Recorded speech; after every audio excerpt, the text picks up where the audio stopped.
The education that was brought to Africa and on the African continent was for the sole purpose of teaching the African that you do not have a good culture, your language is bad, your culture is bad, your practices are bad, your spiritual life is a disaster. Throw everything away and take our style of life, take our way of doing things, take our culture, inherit our names, and these things will make you good. This was the only purpose of the religion, of the education that was brought on the African continent, to emasculate the Africans and fill them with junk from the West. The first love of the Africans had been taken away. They were therefore in this constant search to look for that love. They were in search of their God.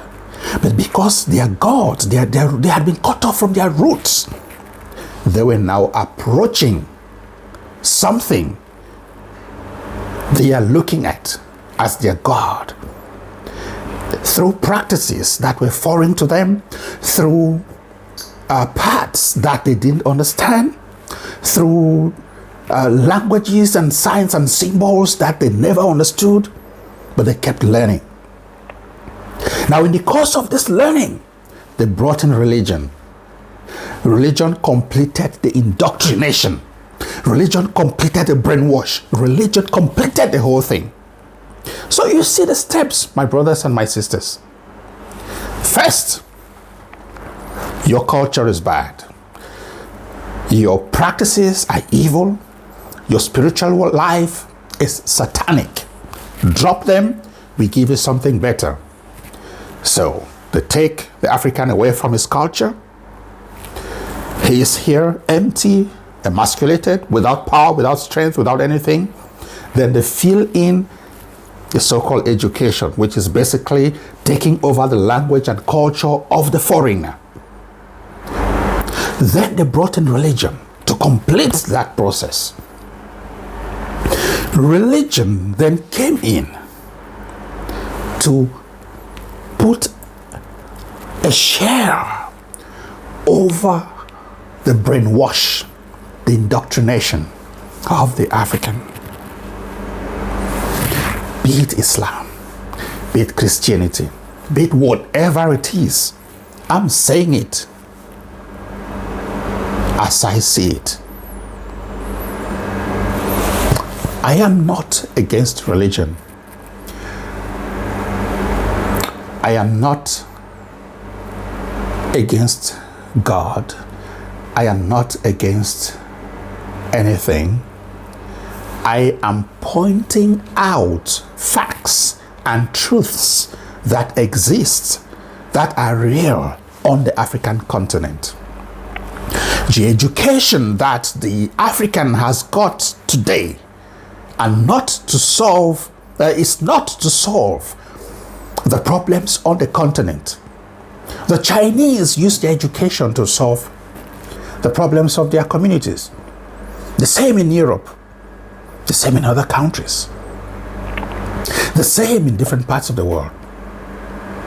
Africans, their knowledge doesn't help them to solve the problems they have. Their minds are far from them. They see each other as enemies. Religion, God unites the people. Religion sets them apart. I am for Paul, I am for Silas, I am Christian, I am Muslim, I am a Baptist, I am a Pentecostal, I am this, I am that. Now when they start getting into the small groups, they create barriers between humans. Education today should focus on encouraging children to develop social skills, to be able to interact with others, build very strong social relationships in such a way that there are no borders between humans. There are no borders between people. We have to realize that until the African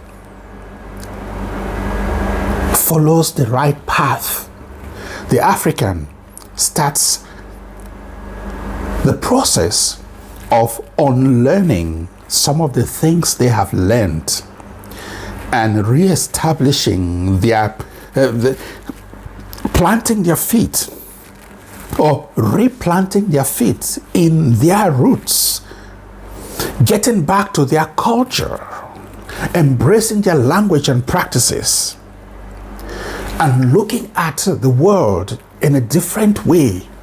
Until that time, every other thing we are struggling to do will still keep us in conflict with one another.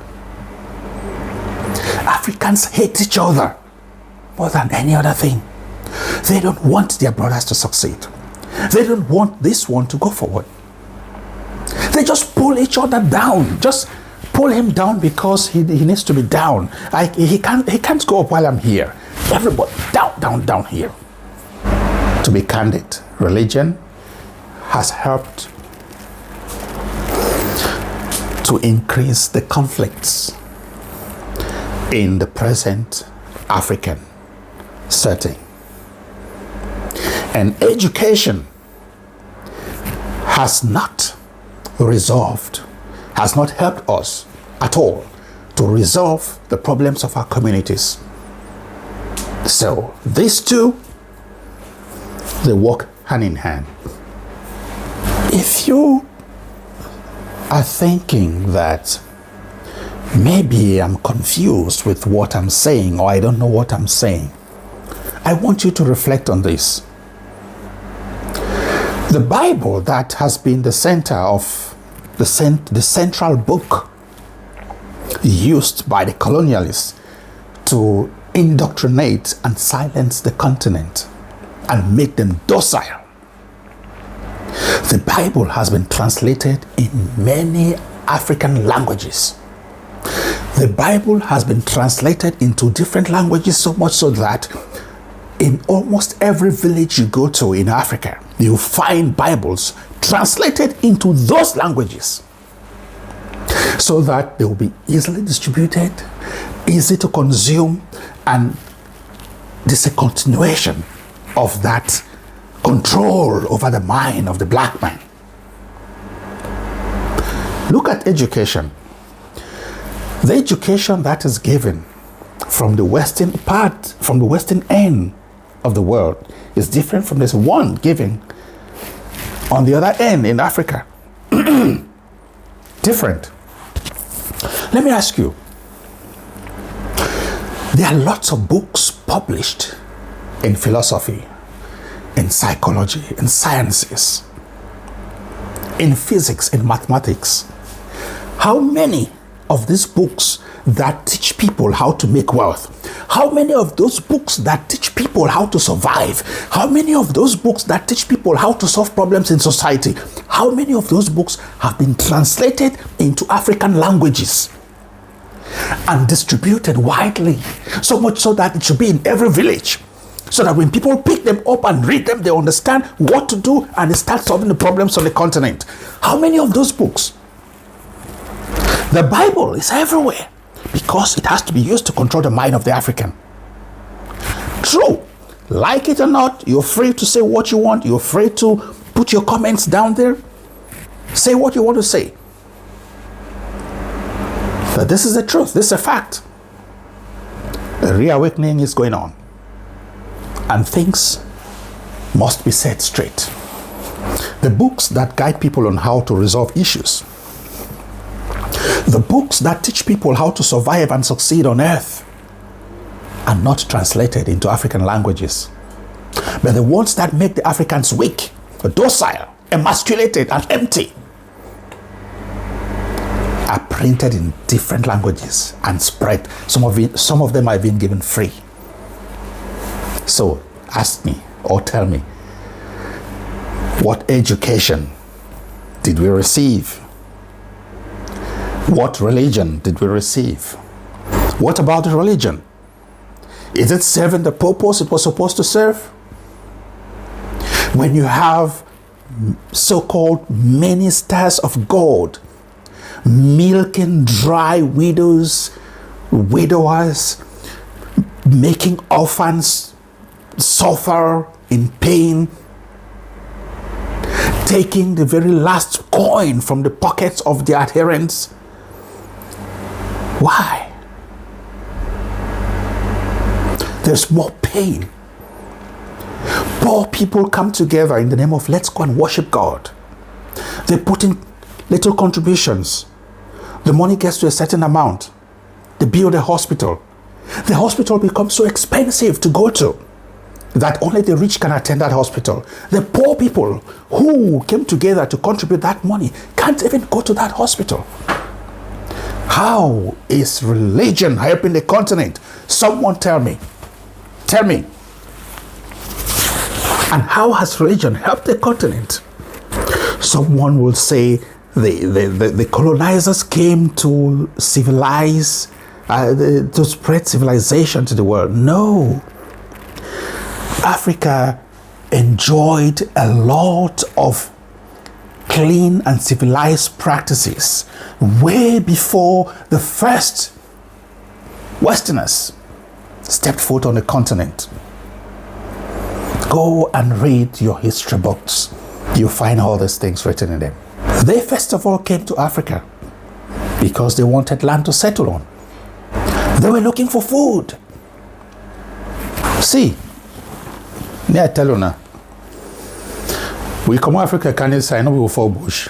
We fall bush because one can hustle for get money, we will take and solve one or two things and back home. Don't be so. That time one man then come out that side, they come out Africa. On a thing they can't do now waiting. Better be there for their country, they be work go now outside, they be fine waiting. They be find land where they go settle their excess population. They be find place where they will go sell the thing the way they produce them. They be find place where they go plant chop, get fertile land. They be find place where they go sit down, rest, enjoy. So when they come for Africa, they say things and they find they shit down, they no one come out. So the education where white man bring them for we, now for can make we more be empty. Then it fill them now. It fill that empty space now with religion for control we. First stage, education. Second one, religion. It use religion to take and control your mind, make we more be weak, useless, empty. This is what is happening. Now, this is what they go on for inside the continent. Now, this is what they go on for Africa. All black man hate another black man. For waiting.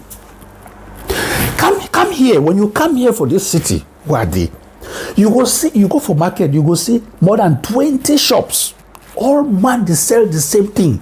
All man they sell, all man they buy. Go for Africa. One line, five store. They sell all they sell Gary. All man they vex with neighbor. All man they vex with neighbor. No be so life get for be. Education. Well, why man bring them for we? It make we more useless than if you no be. Because we will forge our path to be get for be. Now my position that, now my standard. If you think how you think write to a one write them for comment, express your mind, but at the beg una keep the comments in clean, keep them respectful. If you know by the idea why I get them, you know mean say you go kill me. Okay? Now social discussion. Now a call for reawaken, a call for make people that make them wake up, with them they sleep, with them they think, make them wake up, make them realize there's something they go on. Education be supposed to be when I do any help we, but now so know the help we, and the education we're there for Western world, not be the education we're there for Africa. Two different kind of education. Ladies and gentlemen, thank you for your time. It's been a great one, full of pleasure. I thank you so much for taking this much time to stay on this video. Thank you so much.